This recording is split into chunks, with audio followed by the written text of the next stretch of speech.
Hello बच्चों, तो स्वागत है आप सभी को फिर से मेरे एक नए वीडियो में। और आज हम लोग देखने वाले हैं 12th बायोलॉजी के मोस्ट इंपॉर्टेंट ऑब्जेक्टिव क्वेश्चन को, जो कि आपके अर्धवार्षिक परीक्षा यानी कि जो आपका जो हाफ ईयरली जो आप भी आपका एग्जाम चल रहा है उसके लिए बहुत ही इंपॉर्टेंट है। और साथ ही साथ आपके जो एनुअल एग्जाम है उसके लिए भी यह बहुत महत्वपूर्ण है। और यहाँ पर ये नहीं है कि यह जो है सभी क्वेश्चन जो है लीक क्वेश्चन है, यहाँ पर आपके जो है संभावित क्वेश्चन है जिससे हो सकता है कि आपके एग्जाम में आ सके। यहाँ पर जो है 100% ये नहीं है कि आपके एग्जाम में आएगा ही आएगा, क्योंकि यह जो है लीक क्वेश्चन नहीं है। तो चलिए देखते हैं और समझते चलते हैं।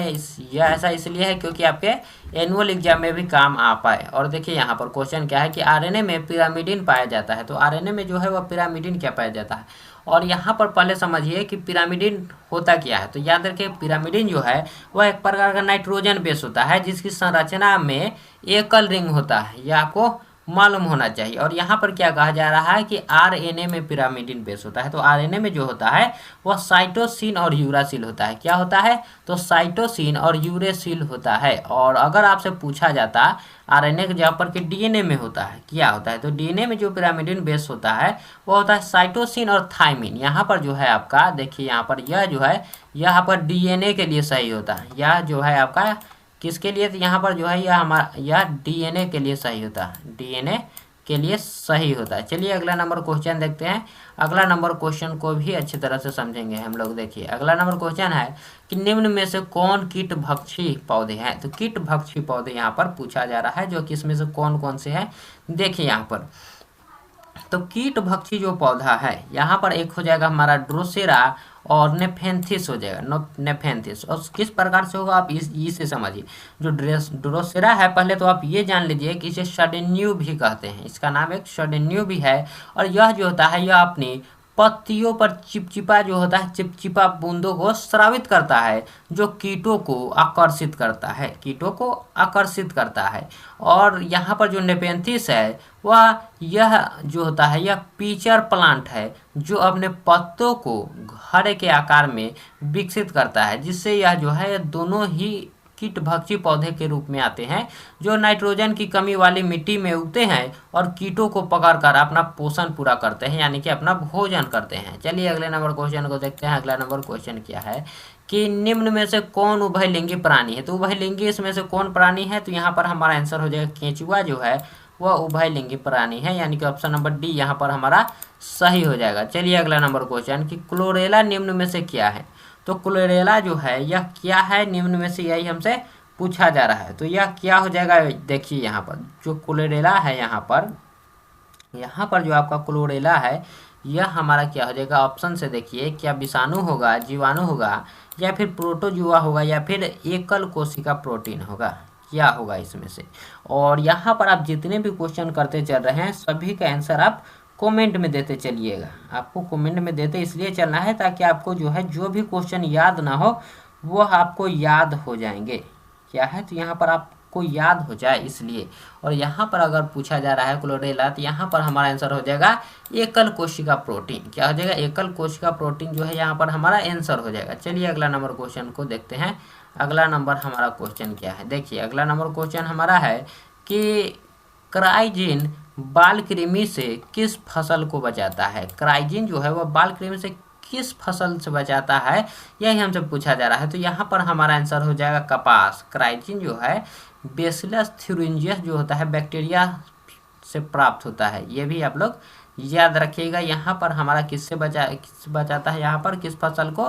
तो यहाँ पर हमारा आंसर हो जाएगा कपास। ऑप्शन नंबर जो ए है यही हमारा आंसर हो जाएगा। चलिए अगले नंबर क्वेश्चन को देखते हैं। अगला नंबर क्वेश्चन क्या है कि निम्न में से डीएनए में कौन से प्यूरिन बेस है। प्यूरिन बेस इसमें से कौन है डीएनए में, हमसे यह पूछा जा रहा है। तो डीएनए में जो प्यूरिन बेस होता है वह क्या होता है? तो प्यूरिन बेस यहाँ पर हो जाता है एडेनिन और गुआनिन। याद रखिए क्या होता है? एडेनिन और गुआनिन जो है यहाँ पर देखिए कहाँ पे है? ऑप्शन नंबर सी में। एडेनिन और गुआनिन जो होता है यह प्यूरिन बेस होता है। और यहीं पर अगर हमसे पूछा जाता कि पिरिमिडिन यहाँ पर अगर पूछा जाता तो साइटोसिन और थाइमिन हो जाता, जो कि ऊपर क्वेश्चन था। आपको अगर याद हो तो ऊपर जो फर्स्ट नंबर क्वेश्चन किए थे हम लोग उसी प्रकार से था। और यहाँ पर देखिए यहाँ ऑप्शन नंबर सी हो जाएगा। चलिए अगला नंबर क्वेश्चन क्या है कि कैंसर किस कारण से होता है। तो कैंसर जो है वह किस कारण से होता है? तो यहाँ पर देखिए जीवाणु द्वारा या फिर ऑनकोजिन द्वारा या फिर ए और बी दोनों। यहाँ पर देखिए इसका आंसर जो है वह क्या हो जाएगा। तो यहाँ पर जो होता है कैंसर ऑनकोजिन द्वारा होता है। किसके द्वारा होता है?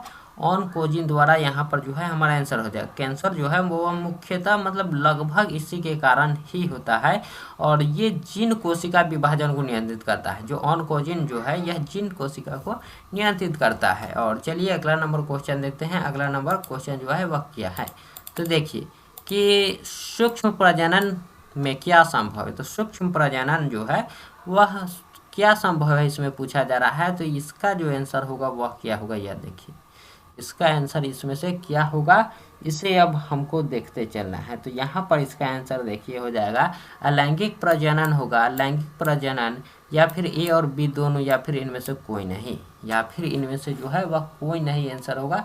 क्या होगा इसमें से सर, यही हमसे पूछा जा रहा है। तो यहाँ पर जो है हमारा आंसर क्या हो जाएगा, अलैंगिक प्रजनन जो है यहाँ पर हमारा आंसर हो जाएगा। क्या हो जाएगा, अलैंगिक प्रजनन यहाँ पर हमारा आंसर हो जाएगा। चलिए अगला नंबर क्वेश्चन देखते हैं। अगला नंबर जो क्वेश्चन है हमारा क्या है उसे भी हम लोग समझते चलते हैं कि ओपेरन मंडल क्या प्रदर्शित करता है। तो ओपेरन मंडल जो है क्या प्रदर्शित करता है, यही हमसे पूछा जा रहा है। तो इससे भी अब हम लोग समझ लेते हैं कि ओपेरन मंडल जो है वह क्या प्रदर्शित करता है। तो देखिए यहाँ पर यह जो करता है जीन का रेगुलेशन को प्रदर्शित करता है। जीन का रेगुलेशन को प्रदर्शित करता है। चलिए अगले नंबर क्वेश्चन को देखते हैं। अगला नंबर क्वेश्चन क्या है कि निम्न में से किसका पुष्पासन खाया जाता है। तो पुष्पासन जो है किसका खाया जाता है इसमें से देखिए। तो यह खाया जाता है किसका, तो वह खाया जाता है सेव का। किसका, सेव का। चलिए अगला नंबर क्वेश्चन देखिए। अगला नंबर क्वेश्चन है कि डीएनए निम्न में से किसका आनुवांशिक पदार्थ है। यहाँ पर पूछा जा रहा है कि डीएनए जो है वह किसका आनुवांशिक पदार्थ है। तो यहाँ पर आंसर हो जाएगा बैक्टीरियोफाज का। यहाँ पर आंसर हो जाएगा हमारा क्या आंसर होगा, बैक्टीरियोफाज जो है यही हमारा यहाँ पर आंसर हो जाएगा। कहाँ है, ऑप्शन नंबर बी में।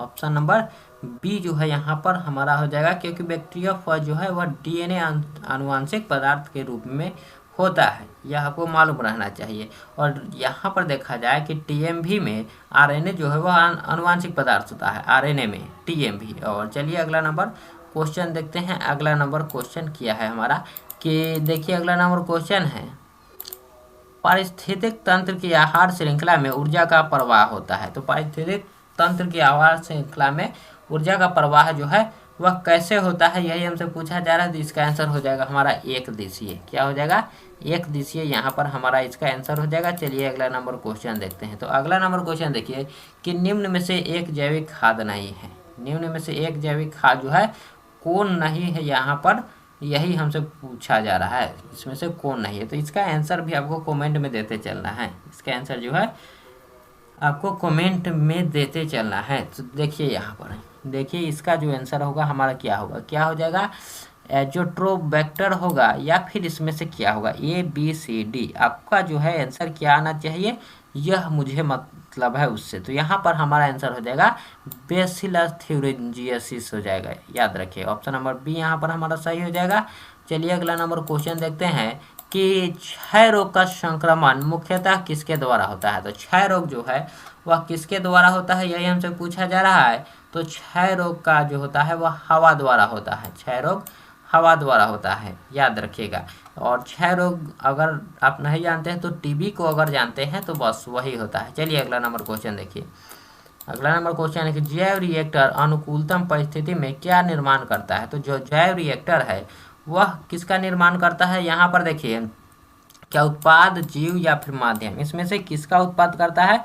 तो यहाँ पर जो हमारा आंसर हो जाएगा वह क्या हो जाएगा, यह देखिए। तो जैव रिएक्टर जो है यहाँ पर उत्पाद का निर्माण करता है। चलिए अगला नंबर क्वेश्चन देखिए। अगला नंबर क्वेश्चन क्या है कि किस फल में बीजाचोल पाया जाता है। तो बीजाचोल जो है वह किस फल में पाया जाता है, हमसे यह पूछा जा रहा है। तो यहाँ पर जो है हमारा आंसर क्या होगा, यह देखिए हमारा जो यहाँ पर आंसर होगा वह क्या होगा, यह देखिए।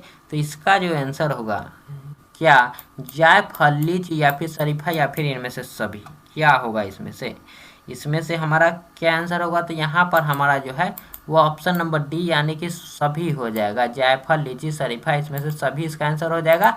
चलिए अगला नंबर क्वेश्चन देखिए। अगला नंबर क्वेश्चन क्या है कि SO2 प्रदूषण का सूचक है। तो SO2 जो प्रदूषण का सूचक है यही हमसे पूछा जा रहा है क्या है, तो लाइकेन यहाँ पर हमारा आंसर हो जाएगा। क्या हो जाएगा, लाइकेन जो है SO2 प्रदूषण का सूचक है। और शहद का निर्माण कौन करता है, तो शहद का जो निर्माण है वह कार्यकर्ता मधुमक्खी करती है। कौन, तो कार्यकर्ता मधुमक्खी जो है वह करती है। चलिए अगला नंबर क्वेश्चन देखिए। अगला नंबर क्वेश्चन हमारा क्या है, तो देखिए अगला नंबर क्वेश्चन कि अगला नंबर क्वेश्चन है हमारा, निम्नलिखित में कौन सी बीमारी मुर्गियों में होती है। कौन सी बीमारी जो है वह मुर्गियों में होती है, यही हमसे पूछा जा रहा है। तो यहाँ पर हमारा क्या आंसर हो जाएगा, देखिए हैजा होता है, ब्लड फ्लू या फिर रानीखेत। तो यहाँ पर जो है हमारा आंसर क्या हो जाएगा, देखिए यहाँ पर आंसर हमारा हो जाएगा इनमें से सभी। क्या होगा, इनमें से सभी जो है यहाँ पर ऑप्शन नंबर डी जो है यहाँ पर हमारा आंसर हो जाएगा। चलिए अगला नंबर क्वेश्चन क्या है। अगला नंबर क्वेश्चन देखते हैं कि इडली एवं डोसा का आटा किस सूक्ष्म जीव के प्रयोग से बनाया जाता है। तो इडली और डोसा का जो बनाया जाता है वो किस सूक्ष्म जीव से बनाया जाता है, तो वह यहाँ पर हमारा आंसर हो जाएगा ईस्ट से। ईस्ट पर एक प्रकार का सूक्ष्म जीव होता है उसी से। और एगेरोज जो है किससे प्राप्त किया जाता है, तो एगेरोज जो है वह यहाँ पर किससे होगा, तो समुद्री घास से। किससे हो जाएगा, समुद्री घास यहाँ पर जो है हमारा आंसर हो जाएगा। चलिए अगला नंबर क्वेश्चन देखिए। अगला नंबर क्वेश्चन हमारा क्या है कि ओपेरॉन मंडल किसने क्या है प्रस्तावित किया था। तो ओपेरॉन मंडल किसने प्रस्तावित किया था, यह आपको मैंने बताइए कि ओपेरॉन मंडल जो है वह किसने प्रस्तावित किया था। वो क्या हो जाएगा, जैकब और मोनोड ने किया था। और चलिए अगला नंबर क्वेश्चन को देखते हैं। तब तक के लिए आप कमेंट में बताइए कि यह जो वीडियो है आपको कैसा लग रहा है, आपको जो यह वीडियो है वह कैसा लग रहा है। तो चलिए देखते हैं अगला नंबर क्वेश्चन। अगला नंबर क्वेश्चन पर पढ़ते हैं। देखिए यहाँ पर जरा सा आगे चला गया है। देखिए यहाँ पर ऋतुस्राव चक्र किसमें होता है। तो ऋतुस्राव चक्र यहाँ पर पूछा जा रहा है किसमें होता है। तो देखिए यह किसमें होता है, तो यहाँ पर हमारा आंसर क्या हो जाएगा, क्या मनुष्य में होगा, बंदर में होगा या फिर चिंपैंजी में होगा। मनुष्य, बंदर या फिर चिंपैंजी। तो यहाँ पर हमारा ऑप्शन नंबर डी हो जाएगा जो कि है इनमें से सभी में हो जाएगा। इनमें से सभी में हमारा जो आंसर है वह हो जाएगा। चलिए अगला नंबर क्वेश्चन को देखते हैं। अगला नंबर क्वेश्चन हमारा क्या है, देखिए अगला नंबर क्वेश्चन कि द्विखंडन किसमें पाया जाता है। तो द्विखंडन जो है वह अमीबा में या फिर पैरामीशियम में पाया जाता है। तो जो द्विखंडन है वह किस में पाया जाता है, यह हमारा दोनों में ही पाया जाता है, अमीबा और पैरामीशियम दोनों में। चलिए अगला नंबर क्वेश्चन देखते हैं। अगला नंबर क्वेश्चन हमारा क्या है कि डीएनए अणु में साइटोसिन 18% है, तो एडेनिन का प्रतिशत क्या होगा। तो एडेनिन का जो प्रतिशत है वह हमारा हो जाएगा 32। क्या हो जाएगा, 32। चलिए अगला नंबर क्वेश्चन को देखते हैं कि विडाल परीक्षण किसकी पुष्टि के लिए किया जाता है। तो विडाल परीक्षण जो है वह टाइफाइड की पुष्टि के लिए किया जाता है। किसके लिए, तो टाइफाइड की पुष्टि के लिए किया जाता है। HIV निम्न में से किस कोशिका पर आक्रमण करता है। तो यह जो है यह टी हेल्पर कोशिका पर आक्रमण करता है। किस पर, तो टी हेल्पर कोशिका पर यह जो है आक्रमण करता है। चलिए अगला नंबर क्वेश्चन देखिए कि ऐसे पदार्थ जिनके प्रति प्रतिरक्षा अनुक्रिया होती है उन्हें कहते हैं। तो उन्हें जो है वह क्या कहते हैं हम लोग, तो एंटीबॉडी कहते हैं। क्या कहते हैं, एंटीबॉडी। यहाँ पर हमारा आंसर हो जाएगा। चलिए अगला नंबर क्वेश्चन क्या है, देखिए कि एलर्जी के कारण निकलने वाले रसायन है। तो एनर्जी के यहाँ पर एलर्जी के कारण जो निकलने वाला रसायन है उसे हम लोग क्या कहते हैं, तो हिस्टामिन। क्या कहते हैं, हिस्टामिन कहते हैं। चलिए अगला नंबर क्वेश्चन देखिए कि निम्न में से कौन नर युग्मक से संयोजन कर भ्रूण को जो है यहाँ पर बनाता है। यही हमसे पूछा जा रहा है कि भ्रूणपोष बनाता है। तो यह हो जाएगा हमारा द्वितीय केंद्रक। यहाँ पर हमारा आंसर हो जाएगा द्वितीय केंद्रक। ऑप्शन नंबर डी जो है यहाँ पर आंसर हो जाएगा। चलिए अगला नंबर क्वेश्चन देखिए कि एक जीन जोड़ा दूसरे जीन जोड़ा के प्रभाव को दबा देता है, इस घटना को क्या कहते हैं। इस घटना को जो है यहाँ पर क्या कहते हैं, तो उसे कहते हैं हम लोग एपिस्टेसिस। याद रखिए एपिस्टेसिस यहाँ पर हम लोग कहते हैं। चलिए अगला नंबर क्वेश्चन देखिए। अगला नंबर जो क्वेश्चन है कि ट्रांसफर RNA में पाए जाने वाले 3 क्षारकों का क्रम जो संदेहवाहक RNA कोडिन से बंधता है उसे क्या कहते हैं। तो उसे जो है हम लोग क्या कहते हैं, एंटीकोडिन। क्या कहते हैं, एंटीकोडिन। यहाँ पर हमारा आंसर हो जाएगा। चलिए यहाँ पर अगला नंबर क्वेश्चन देखते हैं कि वुचेरिया बेक्राफ्टी जो आदमी में फाइलेरिया रोग पैदा करता है का समूह क्या है? तो वह समूह जो होता है हेलमिंथ होता है, हेलमिंथ। और चलिए देखते हैं अगला नंबर क्वेश्चन। देखिए अगला नंबर क्वेश्चन है कि अधिक अल्कोहल लेने से शरीर का कौन सा अंग जो है वह सबसे अधिक प्रभावित होता है? तो सबसे अधिक जो प्रभावित होता है वह होता है हमारा यकृत। यकृत जो होता है वही हमारा सबसे अधिक प्रभावित होता है, याद रखिएगा।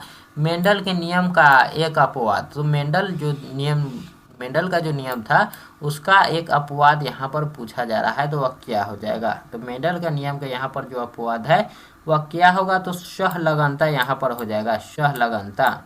चलिए अगला नंबर क्वेश्चन देखिए। अगला नंबर क्वेश्चन क्या है? और मेंडल ने किस पर रिसर्च किया था, ये आप लोग बताइए कमेंट में। निम्न में से कौन यौन संचारित रोग है? तो यौन संचारित जो यहाँ पर रोग है यही हमसे पूछा जा रहा है। तो यौन संचारित रोग इसमें से कौन होगा? यह देखिए, यौन संचारित रोग इनमें से जो है वह कौन होगा, आप लोग बताइए। यहाँ पर देखिए, टाइफाइड, हैजा, मलेरिया या फिर सिफिलिस क्या हो जाएगा यहाँ पर? तो यह हमारा हो जाएगा सिफिलिस, यहाँ पर हमारा आंसर हो जाएगा सिफिलिस, यहाँ पर हमारा आंसर हो जाएगा। चलिए देखिए अगला नंबर क्वेश्चन है कि निम्न में से कौन विषाणु से होने वाली बीमारी नहीं है? तो विषाणु से होने वाली जो बीमारी है कौन नहीं है, इसमें से यही हमसे पूछा जा रहा है कि कौन जो है यहाँ विषाणु से होने वाली बीमारी नहीं है। तो यहाँ पर हमारा क्या हो जाएगा? डिप्थीरिया जो है यही हमारा आंसर हो जाएगा। और चलिए अगला नंबर क्वेश्चन देखते हैं। अगला नंबर क्वेश्चन क्या है कि निम्नलिखित में कौन पशुपालन में सम्मिलित नहीं है? तो पशुपालन में जो है मधुमक्खी पालन, कुक्कुट पालन, मत्स्य पालन या फिर कार्बन की खेती, तो यहाँ पर कौन इसमें सम्मिलित नहीं है, यही हमसे पूछा जा रहा है। तो सम्मिलित यहाँ पर कौन नहीं है? तो यह हमारा हो जाएगा कार्बन की खेती, क्योंकि यह अलग है। देखिए अगला नंबर क्वेश्चन। अगला नंबर क्वेश्चन क्या है हमारा? अगला नंबर क्वेश्चन है कि निम्नलिखित में किसका संबंध माइक्रोबायोलॉजी से नहीं है? तो माइक्रोबायोलॉजी से इसमें से किसका संबंध नहीं है? तो यहाँ पर देखिए कि इसमें से जो है वह किसका संबंध नहीं है, यह आपको बताना है। तो यहाँ पर जो हो जाएगा हमारा क्या हो जाएगा कि स्टीफन हिल जो है इसका संबंध हमारा माइक्रोबायोलॉजी से नहीं है। चलिए अगला नंबर क्वेश्चन देखिए कि एंटीकोडॉन किस में पाया जाता है? तो एंटीकोडॉन जो है यहाँ पर पूछा जा रहा है कि किस में पाया जाता है? तो यह पाया जाता है टीआरएनए में। किसमें? टीआरएनए में यह पाया जाता है। और देखिए अगला नंबर क्वेश्चन कि मेंडल ने प्रतिपादित किया, तो मेंडल ने क्या प्रतिपादित किया था, यही हमसे पूछा जा रहा है। तो वह किसका नियम दिया था? तो अनुवांशिकता का पिता ही उसे कहा जाता है, अनुवांशिकता का जनक कहा जाता है मेंडल को। और देखिए यहाँ पर पृथक्करण के सिद्धांत को क्या कहते हैं? तो पृथक्करण के सिद्धांत को हम लोग कहते हैं युग्मकों की शुद्धता का नियम, युग्मकों की शुद्धता का नियम। चलिए अगला नंबर क्वेश्चन देखते हैं। अगला नंबर क्वेश्चन क्या है कि नई प्रजातियां के निर्माण का महत्वपूर्ण कारक है। नई प्रजातियां के निर्माण का जो है वह महत्वपूर्ण कारक इसमें से पूछा जा रहा है, जो कि हमारा जगह उत्परिवर्तन। क्या हो जाएगा? उत्परिवर्तन, यहाँ पर हमारा आंसर हो जाएगा। चलिए अगला नंबर क्वेश्चन की एकिडना है। एकिडना जो है इसमें से क्या है, यही हमसे पूछा जा रहा है। तो एकिडना जो है यह योजक करी है, क्या है? तो यह एक प्रकार का योजक करी है। और देखिए अगला नंबर क्वेश्चन कि डोडो है। डोडो जो है यहाँ पर पूछा जा रहा है कि डोडो क्या है। यहाँ पर क्या पूछा जा रहा है कि डोडो है तो यह एक विलुप्त प्रजाति है। क्या है? तो यह एक प्रकार का जो है यह विलुप्त प्रजाति है। और देखिए कि निम्न में से कौन द्विगुणित संरचना है? द्विगुणित संरचना इसमें से जो है वह कौन है, यही हमसे पूछा जा रहा है। तो द्विगुणित संरचना जो है वह युग्मनज हो जाएगा, युग्मनज, जो कि ऑप्शन नंबर सी में है। किस में है? तो ऑप्शन नंबर सी में है। और देखिए अगला नंबर क्वेश्चन कि निम्न में से कौन पौधा जलोभिद है? कौन जो है यह पौधा जलोभिद है, जो कि हमारा हो जाएगा सिंगारा। सिंगारा जो है यही हमारा आंसर हो जाएगा। और देखिए आगे क्या है कि सरटोली कोशिकाएं पाई जाती है। तो सरटोली कोशिकाएं जो है यह वृषण में पाया जाता है। किसमें? तो वृषण में पाया जाता है। और देखिए यहाँ पर कि मनुष्य यानी कि जो पुरुष में गुणसूत्रों की यहाँ पर संख्या पूछा जा रहा है। तो पुरुष में क्या हो जाएगा? 44 और XY यहाँ पर हो जाएगा, 44 प्लस XY यहाँ पर हो जाएगा। और देखिए अगला नंबर क्वेश्चन कि अभयारण्य किस राज्य में अवस्थित है? तो गेंडा अभयारण्य जो है वह किस राज्य में अवस्थित है? तो वह हमारा हो जाएगा असम में। किसमें? असम में। और बायोगैस में होता है। तो बायोगैस में जो होता है वह क्या होता है? तो कार्बन डाइऑक्साइड H2S या फिर मेथेन यहाँ पर जो है यह क्या होता है? हाइड्रोजन सल्फाइड यहाँ पर जो है यह क्या होता है? तो यहाँ पर होता है इनमें से सभी। चलिए अगला नंबर क्वेश्चन देखिए। अगला नंबर क्वेश्चन क्या है? देखिए कि क्रॉसिंग ओवर किस अवस्था में होता है? क्रॉसिंग ओवर जो है वह किस अवस्था में होता है? तो पैकेटिन में होता है। चलिए अगला नंबर क्वेश्चन कि देखिए कि पीसीआर से किसकी जांच होती है? पीसीआर से जो है वह किसकी जांच होती है? HIV का यहाँ पर हमारा आंसर हो जाएगा। और देखिए अगला नंबर क्वेश्चन, देखिए 54 नंबर क्वेश्चन है कि प्रत्येक जीवित पादप कोशिकाओं से पूर्ण पौधा बन जाता है, इस गुण को क्या कहते हैं? तो इस गुण को जो है हम लोग कहते हैं टोटिपोटेंसी। टोटिपोटेंसी यहाँ पर जो है उसे ही हम लोग कहते हैं। और आवृत बीजी पौधे के भ्रूणपोष में गुणसूत्रों की सूत्र गुणता क्या है? तो सूत्र गुणता यहाँ पर क्या है? यहाँ पर हमारा हो जाएगा 3n। क्या हो जाएगा? 3n यहाँ पर हमारा आंसर हो जाएगा। और देखिए जब संतति की उत्पत्ति एकल जनक द्वारा होती है तब यह कहा जाता है क्या? तो यह कहा जाता है अलैंगिक जनन। क्या कहलाता है? यह कहलाता है अलैंगिक जनन। मानव युग्मकों में गुणसूत्रों की कितनी संख्या होती है? तो मानव युग्मकों में जो होता है वह 23 होता है गुणसूत्रों की संख्या। किसकी? तो गुणसूत्रों की संख्या जो है वह 23 होता है। और देखिए कि रेस्ट्रिक्शन एंजाइम है। रेस्ट्रिक्शन एंजाइम जो है यह कौन है? तो यहाँ पर हो जाएगा इनमें से सभी यहाँ पर हमारा आंसर हो जाएगा। चलिए अगला नंबर क्वेश्चन देखते हैं कि राष्ट्रीय उद्यान में सुरक्षा प्रदान की जाती है। तो राष्ट्रीय उद्यान में जो है वह सुरक्षा प्रदान की जाती है किसके द्वारा? तो यहाँ पर फ्लोरा और फाउना दोनों ही द्वारा, यानी कि ऑप्शन नंबर डी जो है यहाँ पर आंसर हो जाएगा, फ्लोरा और फाउना। और देखिए कि द्वितीयक उत्पादकता किससे संबंधित है? तो द्वितीयक उत्पादकता जो है वह किससे संबंधित है? वह है शाकाहारी से। किससे? शाकाहारी से। देखिए अगला नंबर क्वेश्चन कि पाश्चुराइजेशन में गर्म करते हैं। पाश्चुराइजेशन में यहाँ पर कहा जा रहा है कि गर्म करते हैं तो किसको? तो केवल दूध को करते हैं। किसको करते हैं? तो केवल और केवल दूध को करते हैं। पराग भीति होती है। तो पराग भीति जो है यहाँ पर क्या हो जाएगा आंसर? तो यह हो जाएगा हमारा द्विस्तरीय होता है। द्विस्तरीय होता है। देखिए यहाँ पर कि टी लिम्फोसाइट उत्पन्न होता है। तो टी लिम्फोसाइट है वह अस्थि मज्जा से होता है। किससे होता है उत्सर्जित? यहाँ पर उत्पन्न पूछा जा रहा है तो अस्थि मज्जा से। इको यहाँ पर जो है एंजाइम का स्रोत यहाँ पर पूछा जा रहा है। इसका जो एंजाइम का स्रोत वह क्या है? तो यह देखिए क्या हो जाएगा, यह हमारा हो जाएगा ई कोली जो है यहाँ पर ऑप्शन नंबर बी है, यही हमारा आंसर हो जाएगा। चलिए अगला नंबर क्वेश्चन देखते हैं। अगला नंबर क्वेश्चन देखिए कि ट्रिपल एंटीजन टीका का उपयोग किसके लिए नहीं होता है? तो इस टीका का जो उपयोग है वह किसके लिए नहीं होता है? यहाँ पर क्या पूछा जा रहा है कि किसके लिए यह जो है उपयोग नहीं होता है? तो टाइफाइड के लिए। किसके लिए? टाइफाइड के लिए नहीं होता है। और देखिए अगला नंबर क्वेश्चन कि निम्न में कौन ग्रीन हाउस गैस नहीं है? तो ग्रीन हाउस यहाँ पर पूछा जा रहा है कि गैस इसमें से कौन नहीं है? तो नाइट्रोजन यहाँ पर हमारा आंसर हो जाएगा, नाइट्रोजन। और देखिए कि कान्हा राष्ट्रीय उद्यान प्रसिद्ध है। तो किसके लिए यह प्रसिद्ध है? तो यह किसके लिए है? तो यह हो जाएगा हमारा बाघों के लिए। किसके लिए? तो बाघों के लिए यहाँ पर हमारा आंसर हो जाएगा। निम्न में कौन आहार श्रृंखला का क्रम सही है? तो आहार श्रृंखला का क्रम जो है क्या है यहाँ पर देखिए, इसमें से समझिए और देखिए। तो क्या घास गेहूँ यह नहीं हो जाएगा, बकरी गाय यह भी नहीं होगा, हमारा घास बकरी और शेर यह हो जाएगा, घास बकरी और शेर। यहाँ पर हमारा ऑप्शन नंबर सी जो है यह हमारा सही हो जाएगा, ऑप्शन नंबर सी। और देखिए न्यूक्लियोसाइड है, न्यूक्लियोसाइड जो है वह हमारा क्या है? तो शुगर प्लस एक नाइट्रोजन युक्त बेस, शुगर प्लस एक नाइट्रोजन युक्त बेस यहाँ पर हो जाएगा। और देखिए अगला नंबर और लास्ट क्वेश्चन कि गैमिट निर्माण को कहते हैं। तो गैमिट निर्माण को हम लोग क्या कहते हैं? तो गैमिटोजेनेसिस कहते हैं, गैमिटोजेनेसिस कहते हैं। चलिए मिलते हैं फिर अगले वीडियो में, तब तक के लिए धन्यवाद। और चलिए आप एग्ज़ाम दीजिए और